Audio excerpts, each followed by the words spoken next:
মাছ ধরতে গিয়ে কাকার হাতে দিল শিঙি মাছে কাঁটা। কি বলবো, এই কাঁটা খেলে কিন্তু প্রায় জ্বরই চলে আসে। একটা নয়, 3 থেকে 4টে কামড় দিয়েছে, কি বলবো। তো যাই হোক, কষ্টে মষ্টে তো মাছ ধরলো। প্রায় পেয়েছিল শিঙি মাছ, কই মাছ, মাগুর মাছ, অনেক রকমের মাছ। তো চলো প্রথম থেকে ভিডিওটা আমি স্টার্ট করি। তো আমি সুস্মিতা, তো আমার চ্যানেলে তোমাদেরকে অনেক অনেক স্বাগত।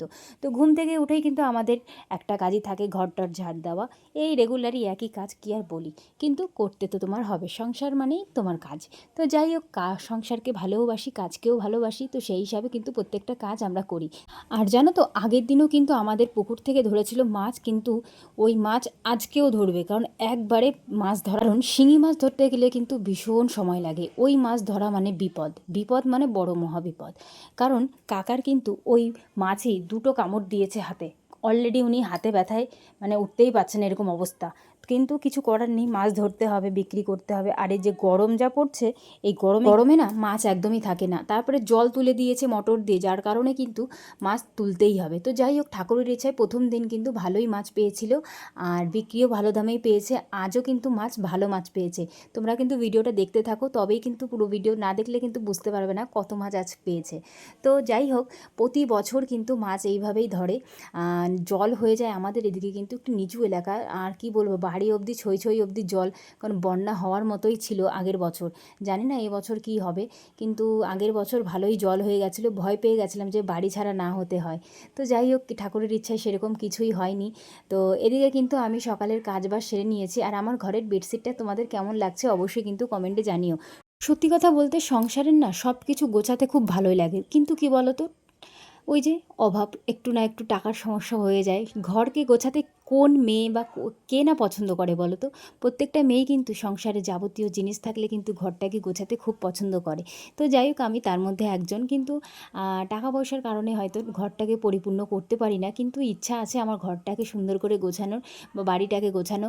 তো যাই হোক, জানি না কবে স্বপ্নটা পূরণ হবে। এদিকে কিন্তু আমি মুখ টুক ধুয়ে নিয়েছি। এই যে দেখতে পাচ্ছ একটা গাছ, এটা কি গাছ বলো তো? এটা আছে কমলা লেবুর গাছ।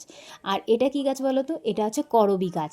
আরেকটা গাছ তোমাদের সঙ্গে দেখাবো, সেই গাছটা কি বলবো, এই গাছটা কিন্তু ছাগলে খেয়ে নিয়েছিল, তারপর থেকে আবার সুন্দর পাতা জ্বালিয়েছে, ভেবেছিলাম যে হবেই না। তো এটা কি গাছ বলো তো? এটা আমলকি গাছ। আরেকটা গাছ তোমাদের দেখাবো, এটা হচ্ছে আমাদের সুন্দর একটা পেঁপে গাছ। এই পেঁপে গাছটায় কিন্তু গোড়ায় একটা কাঁটা দেওয়া হয়েছে, যাতে গাছটায় পেঁপে ভালো হয়। সত্যি সত্যি কাঁটা দেওয়ার পরেই গাছে ফলনটা বেশ ভালোই এসছে। আর এদিকে কিন্তু আমি ফ্রেশ হয়ে চলে এসেছি রান্নাঘরে। আজ রান্না করব একটু অন্যরকম, মানে অন্যরকম বলতে, আমাদের ওই পুকুর থেকে ধরা মাছ হচ্ছে তোমার খলসে মাছ থাকে, সেই মাছগুলো বেশ বড় বড় সাইজের, চটা চটা টাইপের। আর হচ্ছে এদিকে হচ্ছে তিতো শাকের বড়া। আর তরকারি হবে হচ্ছে পেঁপে আলু দিয়ে, একদম সিম্পল, জিরে দিয়ে, জিরে বাটা আর কাঁচা লঙ্কা চিড়ে গোবর। গরমের মধ্যে কিন্তু এই রকম তরকারি খেতে খুব ভালোই লাগে। আর সত্যি কথা বলতে, এখন বড় মাছ একদমই ভালো লাগে না, আর আমাদের তেমন খাওয়াও হচ্ছে না। তো এদিকে কিন্তু রান্না করেছিলাম আরেকটা জিনিস, যেটা হচ্ছে তিতো শাকের বড়া। এই শাকটা যে কী ভালো লাগে, অনেক দিন ফ্রিজে রয়েছে, বের করাই হচ্ছে না। তো আজকে ভেবেছি রান্না করবই। মা নিয়ে এসেছিলো দোকান থেকে চালের গুঁড়ো আর ছিল, কিন্তু এতে দিয়েছিলাম একটা অন্যরকম জিনিস, সেটা হচ্ছে আলু। সিদ্ধ আলু ছিল আগের দিনের আলু ফ্রিজে, সেটাই কিন্তু মেখে দিয়েছি। কি বলবো, আমি মানে রান্না করার আগেই তোমাকে বলে দিচ্ছি, এত স্বাদ হয়েছে বড়াটা, এসে বলে বোঝাতে পারবো না। তো যাই হোক, কয়েকটা জামা কাপড় ছিল, সেগুলো ধুয়ে কিন্তু আমি চলে এসেছি রান্নাঘরে। রান্না করার সময় ভাবছি তাড়াতাড়ি করে রান্না করতে পারলে আমি বাঁচি। এই গরমে আমার একদম ভালো লাগে না, সত্যি বলছি। গরমে আমার এতটাই কষ্ট হয়, সে আমি বলে। আর সত্যি কথা বলতে, গরমে রান্নাবান্না হয়ে গেলে কিন্তু অত বাড়িতেও কাজ থাকে না। তো যাই হোক, এদিকে সব কিছু গুছিয়ে টুছিয়ে নিয়েছি, রান্না স্টার্ট করে দিয়েছি এখন। যাই হোক, প্রথমে মাছগুলো মা লবণ হলুদ মেখেই রেখেছিল প্রথমে, আর এদিকে কিন্তু মাছগুলোই আগে ভেজে নেব। আর মাছগুলো যে বড় বড় ছিল, কি বলবে, এই মাছগুলো কিন্তু অ্যাকচুয়ালি ছোট ছোট হয়। তো মাছগুলো পুকুরে থাকাতে এত বড় হয়েছে, মা বলছে প্রায় কেজি খানিক মতো নিয়ে এসছে জানো। তো সবাইকে যাই হোক দেওয়ার মতো ছিল, অনেক মাছ মরে যাচ্ছে, তো মা সেই হিসাবে বাড়িতে নিয়ে এসছে। তা যাই হোক, এগুলো কেটে কুটে ফ্রিজে রাখা হয়েছিল, আর কিছুটা রেখে দিয়েছি, আর কিছুটা ভাজা করব, কারণ এই এত মাছ একবারে খাওয়া যায় না। তো আজকে পেঁপে আলু দিয়েই করলাম, দেখা যাক কেমন হয় তরকারিটা খেতে। অ্যাকচুয়ালি এই ছোটো মাছের তরকারি কিন্তু খেতে বেশি ভালো লাগে মশলা ছাড়া। ভেবেছিলাম যে মশলা দিয়ে করব, কিন্তু মশলা দিয়ে আর করলাম না। এই গরমের মধ্যে অ্যাকচুয়ালি মশলা খাওয়াটা একদমই উচিত না, বিশেষ করে বয়স্কদের, তারপরে আমাদের একদমই কাউরই খাওয়া উচিত না। গরমে কিছু গ্যাস ট্যাস হয়ে গেলে একটা বিপদ আপদ হয়ে যেতে পারে। তো যাই হোক, গরমের মধ্যে তাড়াতাড়ি করে রান্না করব ভাই। এই গ্যাসে রান্না করতে গেলে কিন্তু অনেকটাই কষ্ট হয়, উনুনে রান্না করতে গেলেও সবারই কষ্ট হয়। তো যাই হোক, কষ্টের কিছু করার নেই। তোমরা এই খলসে মাছ চেনো কিনা অবশ্যই কিন্তু কমেন্টে জানিও। আমাদের পুকুরে এই খলসে মাছ ভারী টেস্ট, একটা ভাজা আমি খেয়ে দেখেছিলাম, সত্যি বলছি ভীষণই ভালো লেগেছে। ব্যাস আমি ভাবছিলাম যে মাছটা আমি যেমন খাই না, ভেবেছিলাম যে কই মাছ নেবো এখান থেকে, শিঙি মাছ, কিন্তু কি বলো তো কই মাছ না, আমি ছোটো থাকতে শুনেছি যে কই মাছের মাথায় পোকা হয়, তারপর থেকে না কই মাছের প্রতি আমার কোনো ভক্তি নেই। কিন্তু আজকে আর মাছ দেখে আমি কি বলবো, মনে হচ্ছে আমি 1 কেজি মাছ মতো নিয়ে নিই। তো যাই হোক নিই, এখন দেখা যাক কী হয়। বিকাল টাইমে ভাবছিলাম যে নেব, এখন মায়ের সঙ্গে একটু কথা বলে দেখি মা কি বলে। তো এদিকে কিন্তু এক এক করে আমি রান্নাটা করে ফেলছি। আমি কিন্তু এই তরকারিতে দিয়েছিলাম একটু পেঁয়াজ দিলে নাকি বেশ ভালো লাগে। তো যাই হোক এটা শাশুড়ি মা আমাকে বলেছে, ওনার মতোই আমি রান্না করেছি, যা যা বলেছে একটু ঝাল ঝাল করে। কি বলো তো মশলা দিয়ে যেহেতু করছি না, তো একটু ঝাল ঝাল হলে তরকারি কিন্তু খেতে ভালো লাগে। প্রথমে কিন্তু আলু আর পেঁপেগুলো আমি ভেজে নিয়েছি। পেঁপেটা হচ্ছে গাছের একটা পেঁপেই ছিল। এত পেঁপে থাকতে কোনোদিনও রান্নাবান্না তেমন করা হয় না, মা একটু সিদ্ধ খায়, আমি তেমন পেঁপে খাই না। তো যাই হোক এদিকে কিন্তু মাছগুলো দিয়ে দিচ্ছি, ভাজা করে নিয়েছিলাম সুন্দর করে। মাছগুলোর সাইজ মনে হচ্ছে একেবারে তেলাপিয়া মাছ, যে দেশি তেলাপিয়াগুলো থাকে না ছোট ছোট। পেঁপে আলুগুলো এত সুন্দর সিদ্ধ হয়ে গেছে, কি আর বলবো, সুন্দর ভাজাও হয়েছে, আর ব্যাস হয়ে গেল আমার রান্না। জিরে বাটা দিয়ে কিন্তু নামিয়ে দিয়েছি। আর কালারটা যা দেখতে সুন্দর হয়েছে, মনে হচ্ছে খেতে ভালোই হবে। লাস্টে বসিয়ে দিলাম হচ্ছে বড়াগুলো, দেখো এক একটা শেপ দিয়ে ছোট্ট ছোট্ট করে কিন্তু বড়াগুলো ভাজলাম বেশ লাল করে। কি বলবো, ভাজতে ভাজতে মনে আমি অর্ধেকটাই খেয়ে নিয়েছি, এত সুন্দর হয়েছে। তিতো হয়েছে ঠিকই, এটা পাতাটার তিতোই অ্যাকচুয়ালি, কী পাতা বলে আমি ঠিক জানি না। যাই হোক শাশুড়ি মা আমাদের মাঠের থেকে নিয়ে এসেছিলো এই পাতাগুলো গুছিয়ে, বেশ ভালোই লাগলো খেতে। আমি তো ভাবছি এগুলো সব একাই খেয়ে নেবো, এক এক করে খাচ্ছি, মনে সবই খেয়ে নিচ্ছি, বেশ এত টেস্ট হয়েছে কি আর বলি।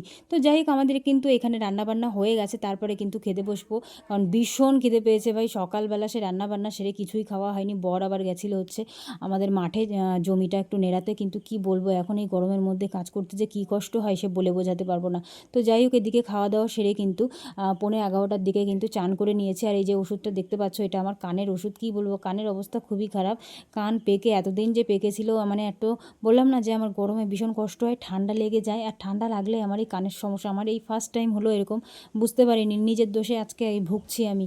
কি বলবো, কানে এত শো শো শব্দ হচ্ছে, কি বলবো, আমার ভগবান যে আমার কপালে কী লিখে রেখেছে আমি জানি না, একটা ছাড়ে একটা হয়। ঠান্ডার থেকে উঠলাম এই আবার কানের সমস্যা, ওষুধ খেতে খেতে না আমার জীবনটা পুরো শেষ হয়ে গেল।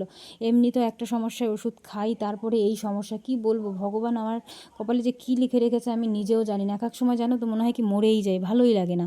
আবার এক এক সময় শুধু ভাবে ধুস এই সব কথা চিন্তাভাবনা কেন আমি আনি, জানি না। এক এক সময় জানো তো এই জিনিসটাই আমার মাথায় আসে, শুধু আমার না, আমার মতো মেয়েরা অনেকেরই আছে যে নানান সমস্যায় ভুগলে কিন্তু এই কথাটা মাথায় রাখে, কিন্তু অ্যাকচুয়ালি এইসব কাজ করা উচিত না।